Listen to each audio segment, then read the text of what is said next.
Despite the horrifying coronavirus numbers I told you about earlier in the show, Donald Trump is now holding daily rallies or even multiple rallies each day. At least one of these rallies has now been specifically tied to more than 20 cases of coronavirus.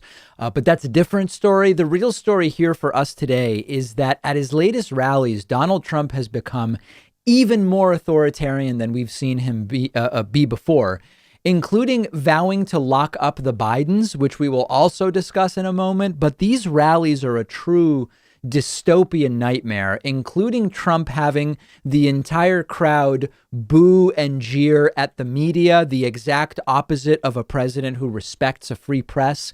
But there's also a desperate and almost practical realistic element of Trump at these rallies. Trump seems to be recognizing that he indeed might lose to Joe Biden in just a little over 2 weeks. And Trump also seems to recognize, or at least admit, that it would be very embarrassing for him to lose because, as he says, Biden is the worst candidate in history. That's not true. But the real reason it would be embarrassing for Trump to lose is with all the bluster, with all the narcissism and the attacks on the left and on Joe Biden, there would be an irony in Trump losing to a guy he claims is a terrible opponent. But there's one thing that Donald Trump has now said in some form in terms of one state. Like, for example, Trump has previously said in the last couple of weeks, he goes to North Carolina and says, North Carolina, if you don't vote for me, I'm never coming back to North Carolina. Iowa, if you don't vote for me, I'm never coming back to Iowa. But now Trump has taken it up a notch, which is actually quite interesting. Trump says if he loses to Joe Biden, he might leave the country. Check out this clip from his Macon, Georgia rally a few days ago. I shouldn't joke because you know what? Running against the worst candidate in the history of presidential politics puts pressure on me. Could you imagine if I lose my whole life? What am I going to do? I'm going to say, I lost to the worst candidate in the history of politics. I'm not going to feel so good. Maybe I'll have to leave the country. I don't know. So this is fascinating for a few reasons. First, it's clear Trump's primary feeling will be embarrassment if he loses. That's predictable thanks to Trump's ego and his narcissism. Now, there are some of you who will say narcissists like Trump can't feel shame. He will just say that it was rigged. Yes, of course he will say it.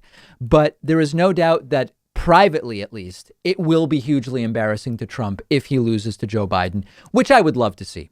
Second, there's the idea of hiding if he loses. And this is becoming more and more commonly mentioned indirectly. I've said before, in the immediate aftermath, if Donald Trump does lose, he may well deny he lost, claim it was rigged, be on Twitter 24/7, be doing, press briefings all the time, accusing this, that, and the other person of cheating him out of whatever. But if it is eventually undeniable that Trump lost, if Joe Biden is going to be the next president of the United States, I wouldn't be shocked to see Trump all but disappear, just sort of evaporate into the ether. And the idea of never going to states he loses again and now of leaving the country is another indicator. Not literally. I don't believe Trump will literally leave the country, but the underlying emotion of the idea is there, that Trump will just kind of disappear and you won't hear from him again. The reality is, I think the idea of a Trump-free United States would be so welcomed by tens of millions at minimum that the only way Trump would really consider leaving the United States leads us directly into layer 3 of this conversation, which is the idea of Donald Trump evading prosecution after being president. Now, by the way, Trump says he's patriotic and his party is patriotic. Is there anything patriotic about saying you will abandon your country if you're democratically removed? But again, I don't think it is literal. But think about what leaders leave their countries after their reigns of terror are over. It's authoritarian dictators fleeing arrest, fleeing consequences. This is something we've come to see many times globally. When authoritarians lose their grip on power, they go to a country without extradition to live out the rest of their lives. And if I must tell you, there are plenty of countries that would no doubt love to make use of a former American president who will just trash talk the United States, and Trump would easily find safe haven if in plenty of places, if that's what he wanted to do.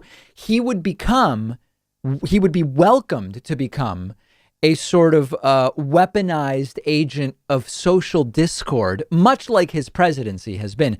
I know many of you are obviously thinking about Russia. This is bigger than Russia, okay? Now, the realization that I came to as I was watching this farce take place in Macon, Georgia, was if we don't want all of this exact same stuff to happen again in 4 years, we have to make sure that this guy is removed now. All of these questions about Trump leaving, coming, all this different stuff, we've got to remove him now. Talk about making America great again, by the way. Trump leaving and ideally taking those kids of his with him, that would be one of the most powerful steps Donald Trump could take to improve this country. And if you're not yet convinced of that, let's look at some more clips from a recent rally that Donald Trump did. If you are anything like me, you probably aren't thrilled with the idea of going into a doctor's office right now. And thankfully, there's a practical and affordable way to take control of your health and get personalized care from the comfort of your home. It's a service called SteadyMD. They're one of our sponsors. You take a quiz, you get matched with a licensed primary care physician who understands your health needs. You have a 1-hour video call with your new doctor. You establish a meaningful relationship with them. And after that, your doctor is available to you anytime by text, phone, or video chat. This is not a random doctor on call. Each doctor at SteadyMD has a limited number of patients, so they actually have time to listen to you. You get the personal attention that you deserve. They can do almost everything an in-person doctor can do: perform medical evaluations, talk to you about health concerns, send prescriptions to your home or local pharmacy, and anything they can't do online, they'll quickly set you up with an in-person provider to do, things like blood tests, as an example. You don't need insurance. It's only $99 a month with no other fees or copays.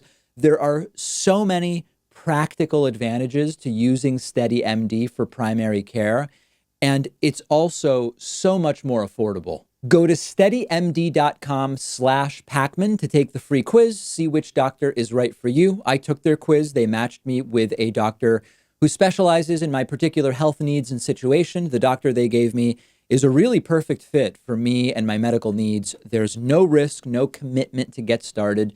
Just click the link right underneath this video.